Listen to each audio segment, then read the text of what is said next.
নমস্কার, শান্ত টিভির পর্দায় আপনাদের স্বাগত। সাথে আছে দীপান্বিতা। 24শে নভেম্বর এনসিসি দিবস। এই উপলক্ষে রবিবার ৭৬তম এনসিসি দিবস উদযাপন করা হয় আগরতলা লিচু বাগান স্থিত অ্যালবার্ট অ্যাক্কা পার্কে। অনুষ্ঠানে উপস্থিত ছিলেন রাজ্যপাল ইন্দ্রসেনা রেড্ডি নাল্লু, যুব বিষয়ক ক্রীড়া দপ্তরের মন্ত্রী টিঙ্কু রায় সহ এনসিসি ত্রিপুরার দায়িত্বপ্রাপ্ত ইনচার্জ কর্নেল রাজশেখর। এদিন এনসিসি দিবস উপলক্ষে প্রথমে দৌড় প্রতিযোগিতা এবং পরে সাইকেল র্যালি অনুষ্ঠিত হয়। দৌড় প্রতিযোগিতায় সবুজ পতাকা নেড়ে উদ্বোধন করেন রাজ্যপাল ইন্দ্রসেনা রেড্ডি নাল্লু। অন্যদিকে সাইকেল র্যালিতে রাজ্যপাল নিজে অংশগ্রহণ করেন। এর উদ্বোধন করেন মন্ত্রী টিঙ্কু রায়। তারপর এনসিসিতে অংশ নেওয়া ছেলে মেয়েদের সাথে রাজ্যপাল ইন্দ্রসেনা রেড্ডি নাল্লু এবং মন্ত্রী টিঙ্কু রায় কেক কাটেন। শহীদদের প্রতি পুষ্পার্ঘ অর্পণ করে শ্রদ্ধা জানান। রাজ্যপালের বক্তব্য রেখে বলেন, এনসিসিতে অংশ নেয় বিদ্যালয় এবং মহাবিদ্যালয় ছাত্রছাত্রীরা। এই এনসিসি এর মাধ্যমে ছেলে মেয়েদের সামাজিক দায়বদ্ধতা সম্পর্কে অবগত করা হয়, পাশাপাশি তারা নিয়ম শৃঙ্খলা সম্পর্কে অবগত হয়। কারণ এই ছেলে মেয়েরাই দেশের ভবিষ্যৎ। দেশকে কিভাবে সুরক্ষিত রাখতে হবে এবং এগিয়ে নিয়ে যেতে হবে সে বিষয়ে তাদের অবগত করা হয় এনসিসি প্রশিক্ষণের মাধ্যমে বলে জানান রাজ্যপাল। The NCC established, it has evolved into one of the most revered organizations for youth empowerment and national service. Its motto, unity and discipline, has guided countless generations of cadets who have gone on to serve our nation in various capacities. Alumni associations are torchbearers for all innovative programs to guide upcoming NCC cadets for their employment and educational career. Request alumni to involve personally, actively. Kidney প্রতিস্থাপন নিয়ে আরও উন্নত চিন্তা ভাবনা সরকারের, সে বিষয় নিয়ে আগ্রহ প্রকাশ করলেন মুখ্যমন্ত্রী ডক্টর মানিক সাহা। রবিবার all Tripura hotel and restaurant owner অ্যাসোসিয়েশনের ব্যবস্থাপনায় এবং এগিয়ে চলো সংঘের সহযোগিতায় আয়োজিত রক্তদান উৎসবে অংশ নিয়ে মুখ্যমন্ত্রী কথা বলেন। বিগত দিনে কিডনি প্রতিস্থাপনের জন্য রাজ্যের রোগীদের নিয়ে যেতে হতো বহিরাজ্যে। সেখানে কি লক্ষ লক্ষ টাকা ব্যয় করে কিডনির প্রতিস্থাপন করতে হতো। এর জন্য প্রয়োজনে বাড়িঘর পর্যন্ত বিক্রি করে সর্বশান্ত হয়ে যেত রোগীর পরিবার। কিন্তু এখন কিডনি প্রতিস্থাপনের জন্য আর রাজ্যের বাইরে যেতে হয় না।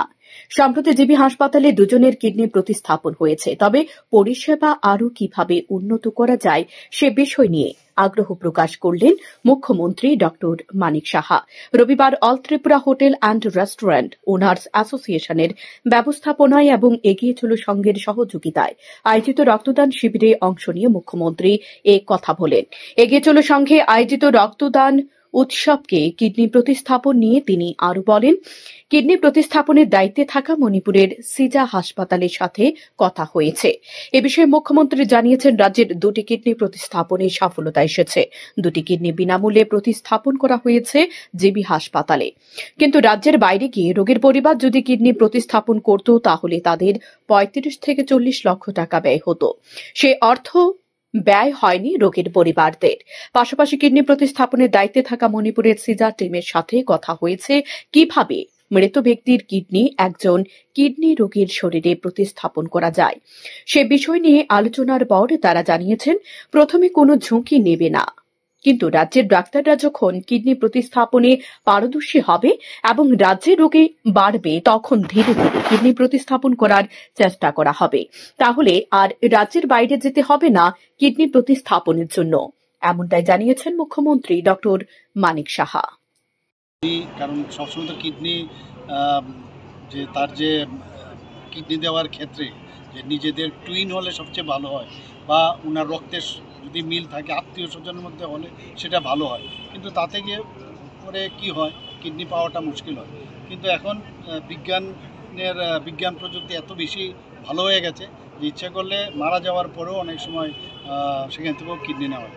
আমি ওনাদের সাথে সিজা যারা টিম, তারা মণিপুর থেকে এসছে, ওনাদের সাথে আমি কথা বলেছিলাম। বলে প্রথমে আমরা রিস্ক নেব না, আস্তে আস্তে করে এগুলো আমরা করি, বা ওখানে করছে। কিন্তু এখন সাধারণত যেখানে 100% কনফার্ম যে রিজেকশন হবে না, যদি সেই রকম আমরা পাই তাহলে তাদেরকে আমরা শুরু করব। আস্তে আস্তে করে আমাদের যারা ডাক্তারবাবুরা আছে তারা যখন আরও বেশি আপ টু ডেট হবে, আরও পেশেন্ট বাড়বে, তখন ওই বিষয়টা অন্যান্য জায়গায় হয় না যে তা না। তো আগের থেকে যদি কিডনি দান করে থাকে, তার যে রক্ত এবং আদার যেসব প্যারামিটার্স আছে, তাহলে সেটা যদি করা যায় থাকে, সেটা তার থেকেও ট্রান্সপ্লান্ট করে। আমাদের এখানে তো টাকার আমরা প্রায় 35 লাখ থেকে 40 লাখ খরচ একটা কিডনি ট্রান্সপ্লান্ট। এখানে যে গত দুটো হলো এখানে, এর মধ্যে 1 পয়সাও কিন্তু কাউকে দিতে হয়নি, ত্রিপুরা সরকার নিজে এটা বহন করেছে। আয়োজিত রক্ত উৎসবে মুখ্যমন্ত্রী ছাড়া উপস্থিত ছিলেন মন্ত্রী সুশান্ত চৌধুরী, আগরতলা পৌর নিগমের মেয়র দীপক মজুমদার সহ অন্যান্যরা। পরবর্তী সময়ে রক্তদান শিবির পরিদর্শন করে মুখ্যমন্ত্রী রক্তদাতাদের উৎসাহিত করেন। শান্তন টিভি। সম্প্রতি যে সকল রাজ্যে বিধানসভা নির্বাচন হয়েছে, সে নির্বাচনের ফলাফল থেকে প্রমাণিত প্রধানমন্ত্রী নরেন্দ্র মোদীর উপর দেশবাসীর আস্থা রয়েছে।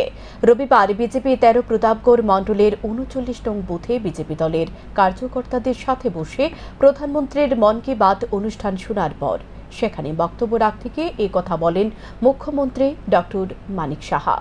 প্রতি ইংরেজি মাসের শেষ রবিবার প্রধানমন্ত্রী নরেন্দ্র মোদী মন কি বাত অনুষ্ঠানের মাধ্যমে দেশবাসীর উদ্দেশ্যে সম্বোধন করে থাকেন। অনুরূপভাবে এদিনও প্রধানমন্ত্রী মন কি বাত অনুষ্ঠানের মাধ্যমে দেশবাসীর উদ্দেশ্যে সম্বোধন করেন। এদিন প্রধানমন্ত্রীর 116তম মন কি বাত অনুষ্ঠান অনুষ্ঠিত হয়।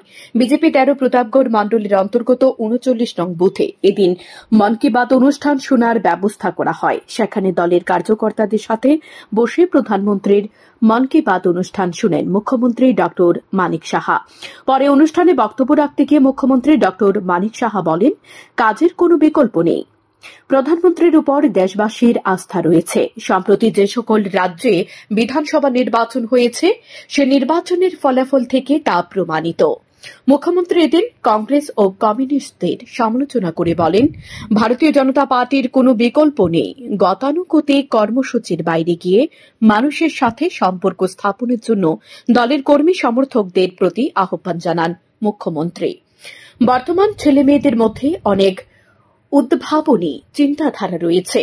প্রধানমন্ত্রী নরেন্দ্র মোদী প্রায় সময় যুব সম্প্রদায় থেকে অভিজ্ঞতা নিয়ে থাকেন এবং সেই অভিজ্ঞতা বাস্তবে কাজে লাগান প্রধানমন্ত্রী। ভারতবর্ষের মোট জনসংখ্যার 60 থেকে 65% যুবক যুবতী বলে জানান মুখ্যমন্ত্রী। তিনি আরো বলেন, প্রধানমন্ত্রী বিভিন্ন জায়গায় গিয়ে দেশের যুব শক্তির কথা বলেন। এই যুব সম্প্রদায়কে উজ্জীবিত করার জন্য স্বামী বিবেকানন্দজি সবসময় আহ্বান করেছেন। নেতাজি সুভাষচন্দ্র বসুও কিন্তু আহ্বান করেছেন যে উনাদের যে যদি উজ্জীবিত করা যায়, দেশের কাজে যদি ওনাদেরকে নিয়োজিত করা যায়, আমাদের দেশ সঠিক পথে তবেই চলবে। সেটাও উনি বললেন যে উনার যে 162তম এবার যে যুব দিবস আমরা পালন করি, সেই দিনটি যথাযথ মর্যাদার সাথে যেন আমরা পালন করি, এবং পালন না শুধু যুবক সম্প্রদায় যেন সামনের দিকে এগিয়ে আসে। আমরা প্রায়শ দেখি, গত এপিসোডেও উনি বলেছিলেন যে যারা যুব সম্প্রদায় আছে উনি প্রায়শ ওনাদের থেকে আইডিয়া নেন, ওনাদের সাথে কথা বলেন, এবং সেই আইডিয়া শুধু নেওয়া না, সেটা ইমপ্লিমেন্টেশনও করে। আমরা অনেক সময় অবহেলা করি, আরে তুমি ছোট, কি বুঝো, আমরা এত এক্সপিরিয়েন্স। কিন্তু আসলে অনেক জিনিস আছে এখনকার ছেলে মেয়েদের মধ্যে, অনেক বেশি ইনোভেটিভ আইডিয়া এবং পুরা গ্লোবালের যে চিত্র, জানকারি, টেকনিক্যালি নো হাউ, সব কিছু ওদের হাতের মধ্যে। আমরা অবহেলা করার কিন্তু কোনো জায়গা নেই। 60 থেকে 65% যুবক যুবতী এখন আমাদের ভারতবর্ষ। এদিন অনুষ্ঠানে মুখ্যমন্ত্রী ছাড়া উপস্থিত ছিলেন বিজেপির সদর জেলা শহরাঞ্চল কমিটির সভাপতি অসীম ভট্টাচার্য সহ অন্যান্যরা। অনুষ্ঠানে বিজেপি দলের কর্মী সমর্থকদের উপস্থিতি ছিল লক্ষণীয়। শান্তন টিভি। রাজ্যের ব্লগার এবং ইউটিউবারদের সাথে দেখা করার জন্য মুখ্যমন্ত্রীর সময় আছে, কিন্তু আমাদের সাথে দেখা করার সময় নেই মুখ্যমন্ত্রীর। টেট উত্তীর্ণ হয়ে কি আমরা অপরাধ করেছি? তাহলে বিষ দিয়ে দিক। রবিবার মুখ্যমন্ত্রীর বাসভবন ঘেরাও করে প্রতিবাদ সুরে কথা বললেন 2022 সালে টেট উত্তীর্ণ চাকরি প্রত্যাশী বেকার যুবক যুবতীরা। রবিবার মুখ্যমন্ত্রী ডক্টর মানিক সাহা যখন এগিয়ে চল ক্লাব প্রাঙ্গণে এক অনুষ্ঠানে ব্যস্ত, তখন মুখ্যমন্ত্রীর বাসভবন ঘেরাও করল 2022 সালের টেট উত্তীর্ণরা। টেট পরীক্ষায় উত্তীর্ণ চাকরি প্রত্যাশীরা জানায় 2022 সালের ডিসেম্বর মাসে টেট পরীক্ষা হয়েছিল। পরীক্ষায় বসেছিল প্রায় 40,000 চাকরি প্রত্যাশী, কিন্তু টেট পরীক্ষায় পাশ করেছেন মাত্র 361 জন। যথারীতি তাদেরকে সার্টিফিকেটও দেওয়া হয়েছে, কিন্তু বর্তমানে তাদেরকে নিয়োগ করা হচ্ছে না। চাকরিতে নিয়োগের দাবিতে দীর্ঘদিন ধরে তারা দাবি জানিয়ে আসছে। কাজের কাজ কিছুই হচ্ছে না। তারা বহুবার মুখ্যমন্ত্রীর সাথে সাক্ষাৎ করার প্রচেষ্টা করেও তারা ব্যর্থ হয়। মুখ্যমন্ত্রীর সাথে সাক্ষাৎ করার জন্য বহুবার তারা আবেদন জানিয়েছেন, কিন্তু তাদের অনুমতি দেওয়া হচ্ছে না। তাই বাধ্য হয়ে এদিন তারা মুখ্যমন্ত্রীর বাসভবন ঘেরাও করেছে। সব আশ্চর্যের বিষয় হল, গত 2 বছরে মুখ্যমন্ত্রীর সাথে তারা দেখা করার জন্য বহুবার চেষ্টাও করেছেন বলে জানান, কিন্তু মুখ্যমন্ত্রী তাদের দেখা করার সুযোগ দেয়নি। রাজ্যের ব্লগার এবং ইউটিউবারদের সাথে দেখা করার জন্য মুখ্যমন্ত্রীর সময় আছে। প্রতিদিন সকাল থেকে বিভিন্ন অনুষ্ঠানে গিয়ে অনুষ্ঠানের উদ্বোধন করারও সময় আছে মুখ্যমন্ত্রীর, কিন্তু টেট পরীক্ষায় উত্তীর্ণ বেকারদের সাথে দেখা করার সময় হয় না মুখ্যমন্ত্রীর।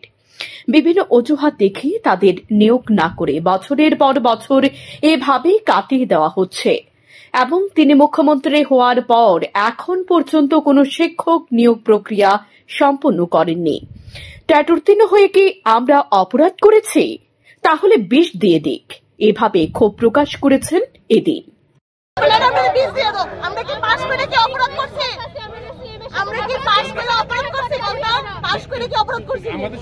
সরকার চাইলে আমাদের নিয়োগ করতে পারেন, মুখ্যমন্ত্রী চাইলে আমাদের নিয়োগ করতে পারেন ত্রিপুরার শিক্ষা ব্যবস্থার উন্নয়নের স্বার্থে, কিন্তু আমাদেরকে এখনো নিয়োগ করা হচ্ছে না।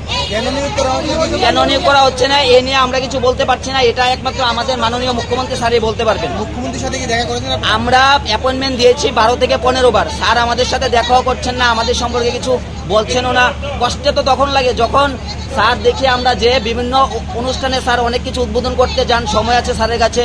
তারপর ত্রিপুরা যে ইউটিউব কন্টেন্ট ক্রিয়েটর আছে ওনাদের সাথে দেখা করতে যান, সময় আছে। আমাদের সাথে দেখা করার ক্ষেত্রে স্যারের সময় নেই। আমরা বুঝতে পারছি না কেন এরকম করছে স্যার আমাদের।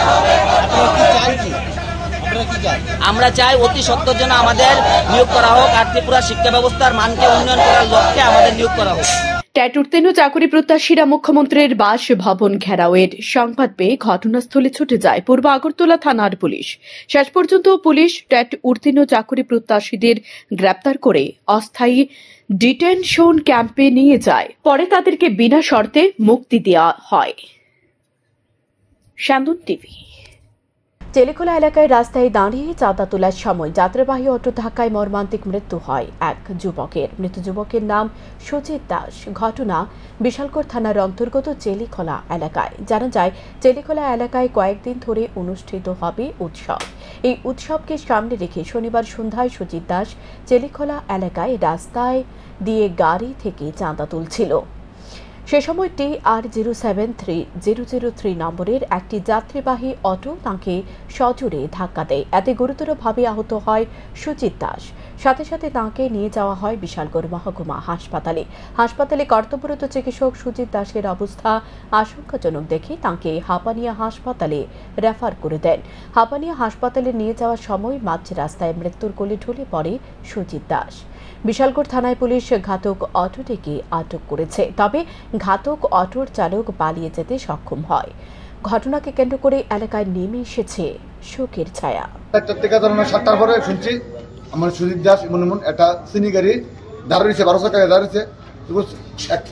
যাইতে কথা মানে উৎসব সান্দাল কালেকশন করতে গিয়ে বলে ভাই এখন দাঁড়ায় না, এখন থেকে আমরা থেকে কথা বলতে সাইডে দাঁড়াতে বলছে।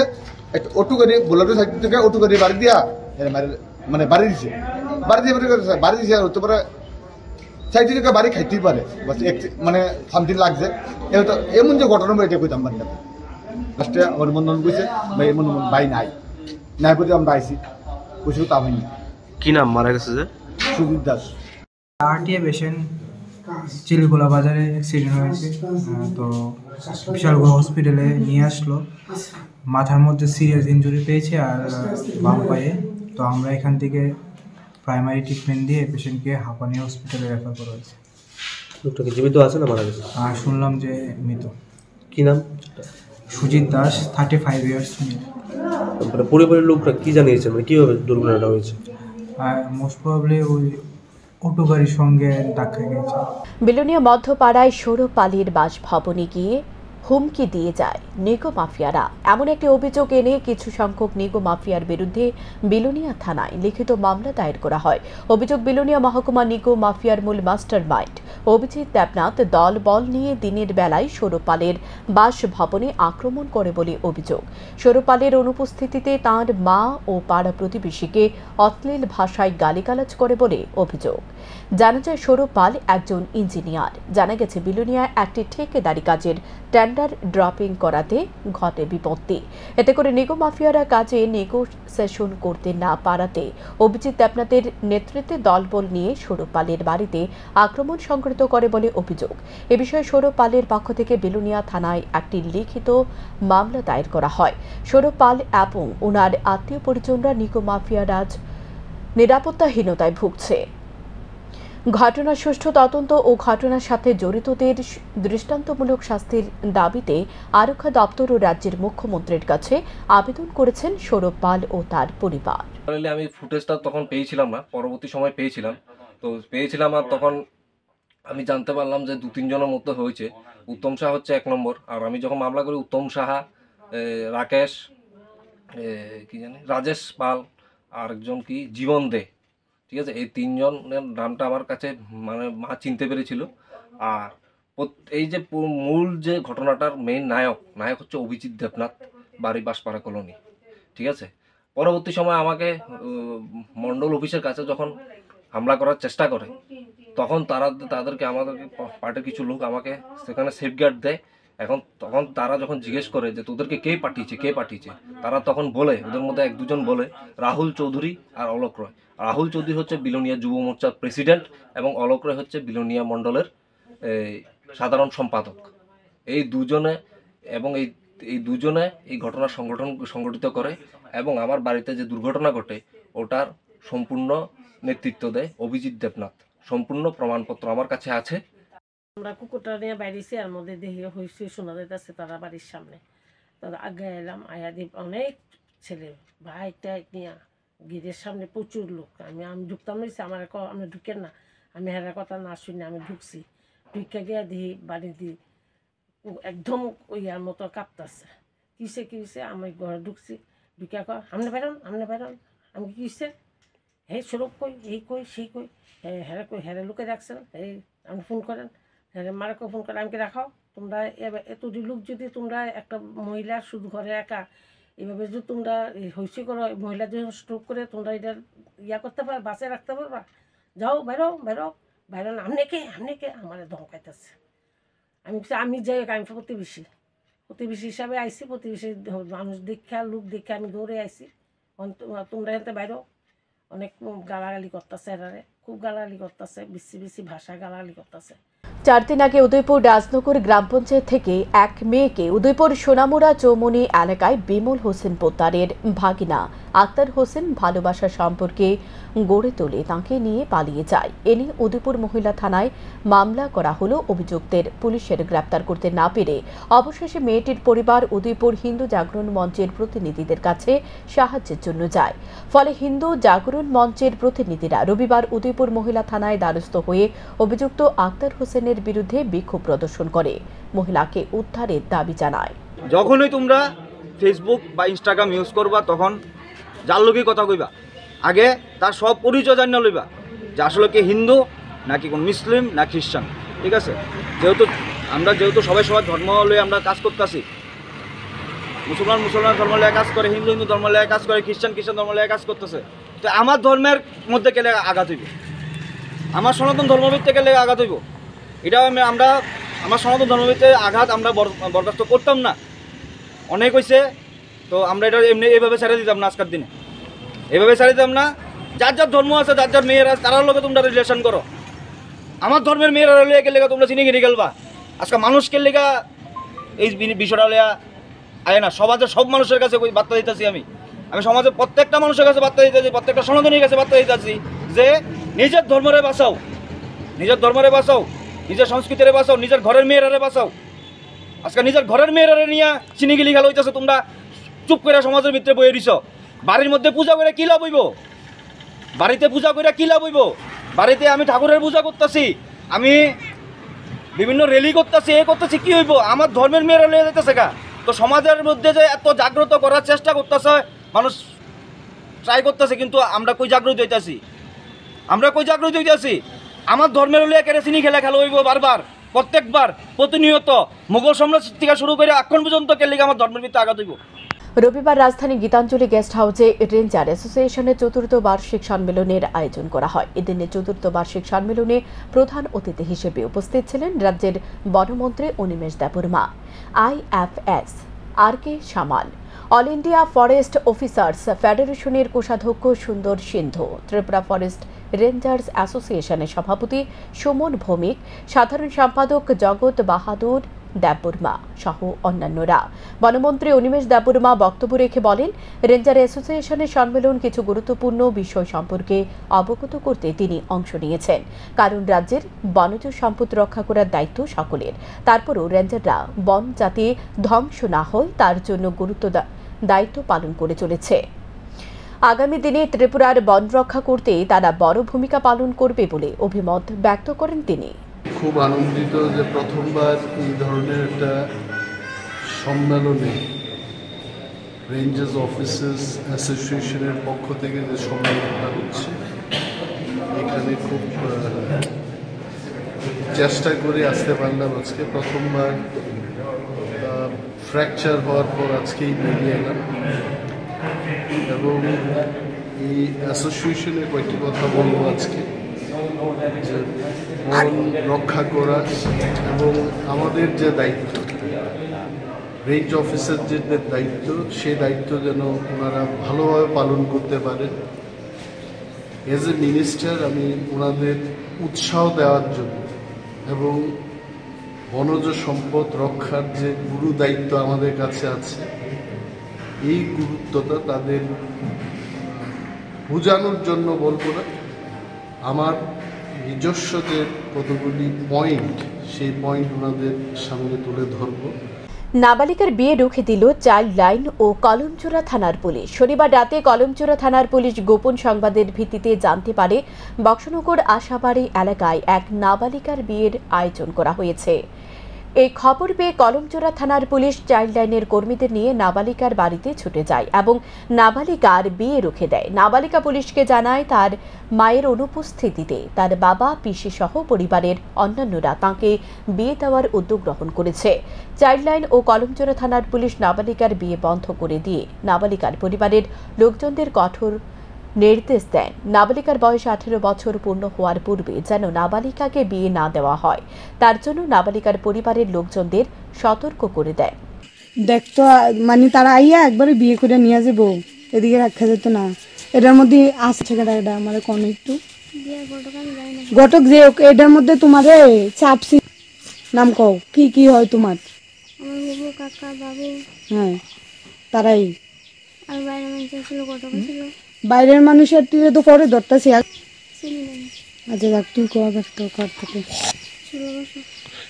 এমনিতে কোন ক্লাসে পড়ো? মাদের সাথে বসে।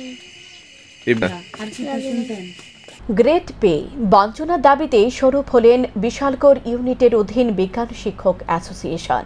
রবিবার বিশালগড় নাবার বাজার তরুণ সংঘ ক্লাবের হল ঘরে সাংবাদিক সম্মেলন করে বিষয়গুলো তুলে ধরেন 2012 সালের বিজ্ঞান শিক্ষক অ্যাসোসিয়েশনের রাজ্য কমিটির সদস্য অমিত রায়। তিনি বলেন, 2017 সালে বিগত বামফ্রন্ট সরকার pay and pension revision committee সুপারিশ করে পে রিভিউ করেছিল, যার ফলে সমস্ত ধরনের স্নাতক স্তরের বিজ্ঞান শিক্ষক ও অস্নাতক স্তরের শিক্ষক স্নাতকোত্তর স্তরের শিক্ষক এমনকি অশিক্ষক কর্মচারীরা পর্যন্ত বঞ্চিত হচ্ছে গ্রেড পে থেকে।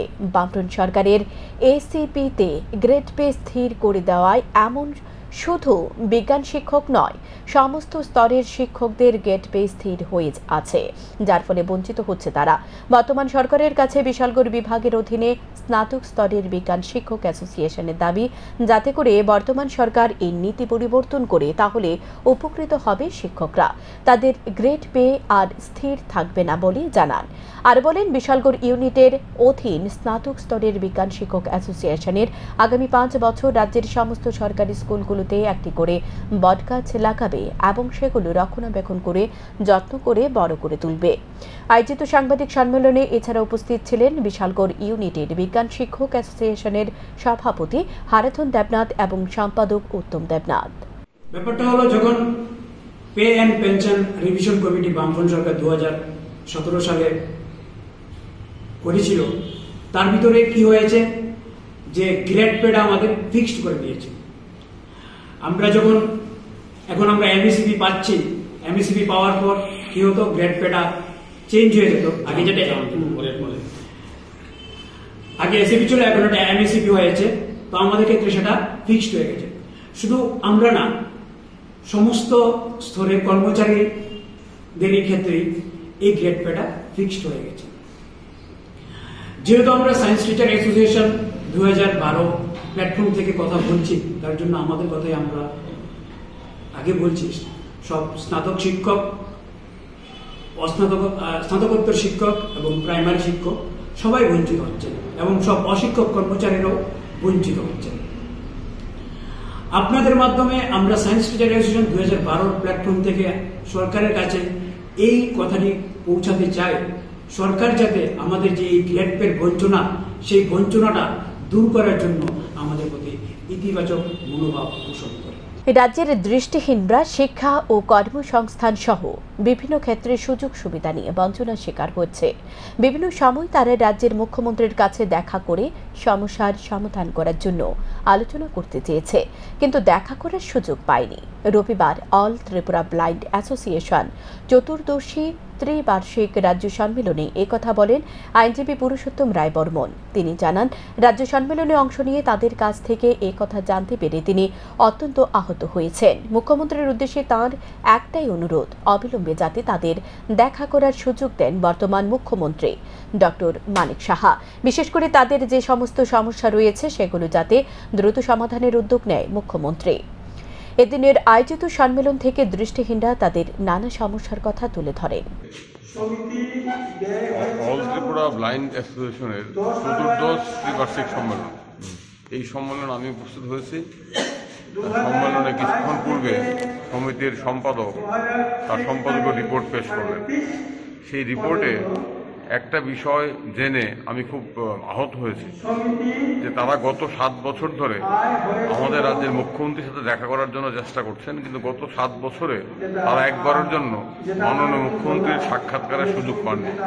তাদের বক্তব্য, মুখ্যমন্ত্রী আমাদের অভিভাবক, দৃষ্টিহীন মানুষদের সমস্যা সম্পর্কে মুখ্যমন্ত্রীকে অবহিত করতে আমরা চাই, কিন্তু 7 বছর ধরে মুখ্যমন্ত্রীর সাক্ষাৎকার আমরা পাচ্ছি না। এটা কেন হবে? এটা শুনে আমার অত্যন্ত খারাপ লেগেছে। এই বিষয়টা রাজ্য সরকারের কাছে আমি বলবো, মাননীয় মুখ্যমন্ত্রীর কাছে অনুরোধ করব, উনি যাতে ওনার নানাবিধ কর্মসূচির মধ্যে এই অল ত্রিপুরা ব্লাইন্ড অ্যাসোসিয়েশনের কথা শুনেন, দৃষ্টিহীন মানুষদের সমস্যা প্রতিকারে উদ্যোগী হন, এই অনুরোধ আমি এখানে করব। এখনকার মতো সংবাদ এ পর্যন্তই। চোখ রাখুন স্যান্দন টিভির পর্দায়। নমস্কার।